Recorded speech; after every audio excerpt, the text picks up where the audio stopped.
Europe 1, bonjour la France. Daphné Burki. Les 10h31, bonjour la France, nous sommes là pour vous tous les matins. Ariel Wiesman, Mathilde Perrier et Elisabeth Assayag.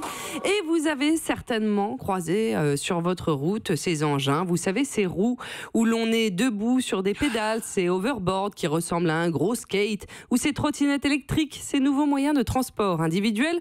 On le vend en poupe dans les grandes villes. Un salon leur est dédié ce week-end à Paris. Le week-end dernier, le salon leur était dédié en tout cas. S'ils ont de plus en plus d'utilisateurs, leur nombre d'opposants aussi grandit. Ils perturberaient le quotidien des autres usagers, comme les automobilistes et les piétons. Non mais vous rigolez Ariel, mais vous allez voir que la grogne monte ce week-end. Je suis allée donc au salon Autonomie, c'était à Paris dans le 19e arrondissement. C'est le salon pour découvrir les tendances de demain sur ce marché des nouveaux moyens de transport individuel. À l'intérieur, c'est un mélange de passionnés de nouvelles technologies et d'automobiles. Ils marchent en général, ils sont tous en train de marcher. Oui, voilà. Ils utilisent leurs pieds. Ils sont venus à pied. Ah oui, ils sont venus à pied. Il y a un nombre de pieds dans ce salon. C'est incroyable. Et en parcourant l'allée des nouveaux engins à tester, je suis tombée sur une trottinette avec un siège.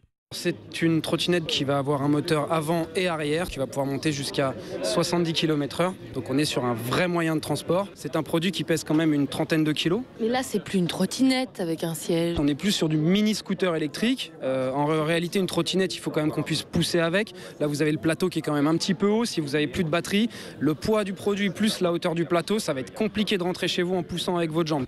Mais ça n'a plus rien d'une trottinette. On me l'a vendu comme une trottinette parce que c'est vrai que c'est très fin, mais c'est extrêmement lourd. J'ai essayé de la déplacer. C'est vrai qu'on peut pas. Mais non, on peut pas pousser avec. Il faut qu'elle soit rechargée. Qu'est-ce qu'il y a, Ariel ? Petit truc de langage. Il y a des gens qui disent on est sur une eau plate, par exemple, oui. C'est pas bien. Mais là, il dit on est sur un moyen de transport. Et effectivement, on est dessus. Bah oui, on est là, ça fonctionne. On est dessus quand elle est branchée, puisque comment ça se recharge ? Comme une voiture électrique, en fait, il suffit de la brancher. Et c'est quand même pour avoir une autonomie de 50 km, 4 heures. De branchage, tout à fait. 2000 € la trottinette à siège. Bon, quand même, donc c'est un coût. Et il n'y avait pas que la trottinette électrique. C'est le prix d'un scooter 50. Mais attendez, vous avez une trottinette qui fait du 70 à l'heure. Pardon. Non mais c'est nouveau. De toute façon, à mon avis, si vous avez cette trottinette, vous n'avez plus besoin d'argent parce que vous n'avez pas un avenir très. Cela dit, c'est peut-être plus 70. Un accessoire mode en effet, presque. Il y a un casque qui c'est va vraiment avec, pour essayer de remplacer le scooter. D'accord. Après, on ne sait pas encore où le garer, comment faire pour ne pas se le faire voler, parce que on peut enlever le siège, mais c'est tout. Alors il n'y avait pas que les trottinettes. Vous dites qu'il y a un siège dessus. Oui, c'est une trottinette avec siège. Je le dis dès le début. Avec siège. Vous voyez une trottinette et là, au bout, un siège, comme un siège de vélo. Oui. Et là, vous êtes assis sur votre trottinette. Vous avez découvert d'autres moyens de transport intéressants ? Il y a le skateboard électrique. Le skateboard fonctionne avec une télécommande qu'on va avoir dans la main, qui va servir d'accélérateur ou de frein. C'est un peu du skate pour les fainéants ? Non, c'est pas ça.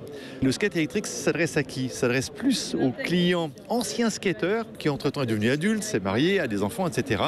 Et cherche une alternative pour aller travailler, pour faire ses déplacements quotidiens.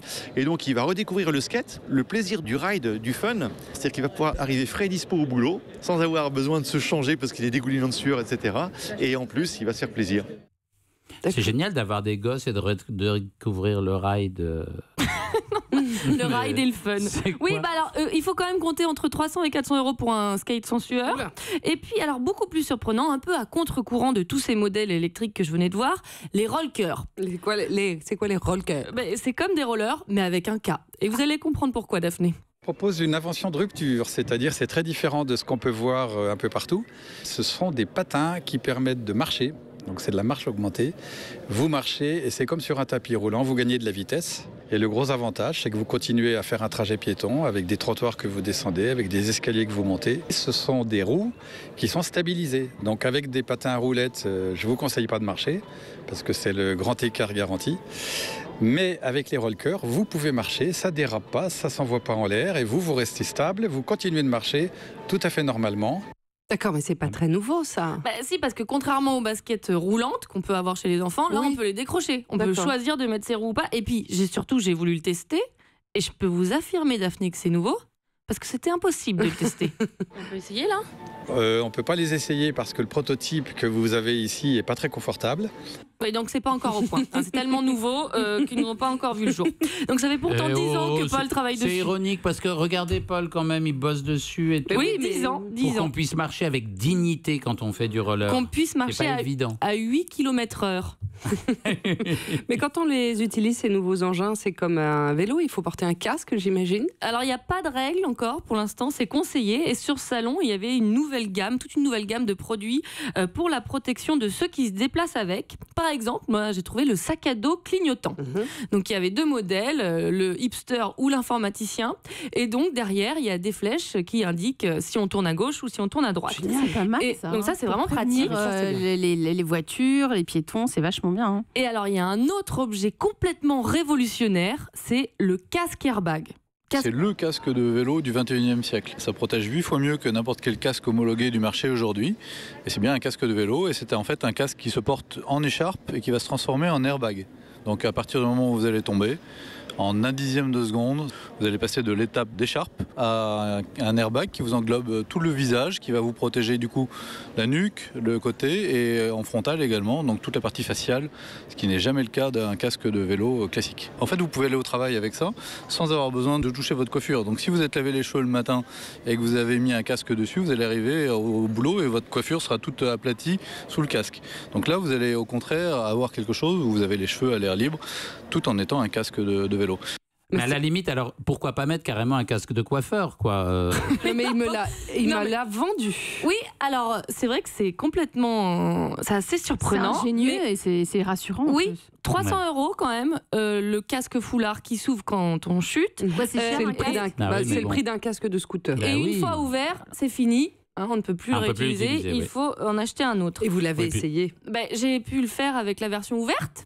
Alors, je vous laisserai découvrir la photo sur les réseaux sociaux. Elle est en train de traîner, on rigole on a vraiment une fière allure. Hein. C'est vrai que, alors, quand il ne s'ouvre pas, on a les cheveux en liberté, mais alors, une fois qu'on l'a, c'est vrai que ça va être étrange de croiser des gens avec un casque airbag sur les trottoirs. Non, mais ça tout vous va bien, Mathilde. N'hésitez pas vraiment à aller génial, sur le Bonjour la France, Mathilde Terrier, ça vaut son pesant de cacahuètes.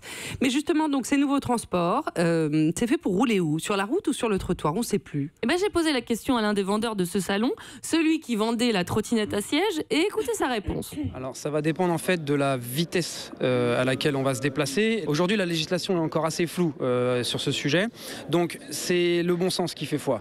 Si je suis à 50 km/h sur une trottinette sur un trottoir, clairement je suis un danger pour les autres utilisateurs. Si je suis à 50 km/h sur les routes, j'ai pas forcément le droit d'y être. En revanche, je vais pouvoir circuler et me faufiler entre les voitures sans être un danger pour les autres utilisateurs. On préconise rien, on demande aux gens d'être prudents, de respecter la loi et d'avoir du bon sens. Bon, il ne se mouille pas trop. Non, c'est un peu flou. Et c'est vrai que ces nouveaux moyens de transport, ça installe de la confusion dans les villes. Il y a même un maire qui a été tellement interpellé par ses administrés à ce sujet, qu'il a déposé une question écrite à l'Assemblée nationale au début de l'année. C'est François de Mazières, le maire de Versailles. Alors forcément, je lui ai passé un petit coup de fil pour comprendre son point de vue. Allô ? Oui, bonjour monsieur le maire. Oui, bonjour madame. Alors je vous appelle concernant donc ces nouveaux moyens de transport qui apparemment vous posent problème à Versailles. Vous avez ces nouveaux engins qui vont très vite et il est évident que notamment pour les personnes âgées, ça constitue des dangers. On a une réglementation qui s'applique aux piétons. La pratique, c'est que lorsque vous êtes sur un trottoir, vous ne devez pas dépasser la vitesse d'une personne à pied, estimée à peu près à 6 km/h. À l'inverse, ils ne sont pas prévus également sur la chaussée, puisque la chaussée, elle, s'adresse à des véhicules de type véhicule à moteur. Donc, il y a un vide juridique aujourd'hui, c'est incontestable, et ça pose de gros problèmes pour les communes. Depuis d'ailleurs seulement quelques mois, il y a une accélération du développement de ces engins. Ils deviennent relativement nombreux et certains sont des conduites à risque. On voit des personnes qui ne maîtrisent pas très bien ces engins et par ailleurs, ceux-ci vont de plus en plus vite. Qu'on adapte le code de la route. Il faut qu'on se penche dessus. Il y a des questions maintenant de responsabilité. Les accidents malheureusement ont lieu et auront de plus en plus lieu. Il faut que l'on clarifie les choses. Il a raison, et en plus, il donne l'exemple en parlant lentement. Oui, clarifier les choses. Il y en a pour qui c'est très clair. C'est le président de l'association du droit des piétons. Je l'ai joint par téléphone et écoutez sa position. En tant que président des piétons, oui, je suis remonté contre les vendeurs de ces engins, contre les utilisateurs de ces engins et contre l'autorité publique qui reste floue. Il y a longtemps qu'on aurait dû avoir une position ferme, comme c'est le cas en Angleterre. En Angleterre, c'est interdit sur la voie publique, point final. Nous voulons que les trottoirs soient respectés et qu'ils soient respectés en particulier par les engins de déplacement personnel et que ces engins n'y circulent pas. Voilà ce qu'on demande, c'est clair ? Voilà. Bon, c'est clair. Ah oui, c'est clair et pas clair, mais c'est vrai. Une application un peu musclée de la loi, c'est normal. Je pense à tous nos auditeurs qui se baladent en trottinette, en overboard ou même en vélo. Quelquefois, le vélo se retrouve un peu sur le trottoir. Est-ce qu'il faut un nouveau code de la route ou l'adapter tout simplement ? Eh bien, on va en parler dans quelques instants dans Bonjour la France. On va continuer aussi à dérouler l'actualité que Patrick Cohen n'a tout simplement pas vu passer. Il est trop occupé en ce moment à réécouter l'intégrale de Charles Aznavour qui sera son invité dans Melting Pop demain. C'est laquelle votre chanson préférée, Patrick ? Oui, La Bohème. Voilà, super. Patrick Cohen que vous retrouvez donc dès demain avec toute avec toute l'équipe d'Europe Matin. C'est bien, c'est comme un lundi aujourd'hui à 7h sur Europe 1. Mais pour le moment, vous êtes dans Bonjour la France. Europe 1.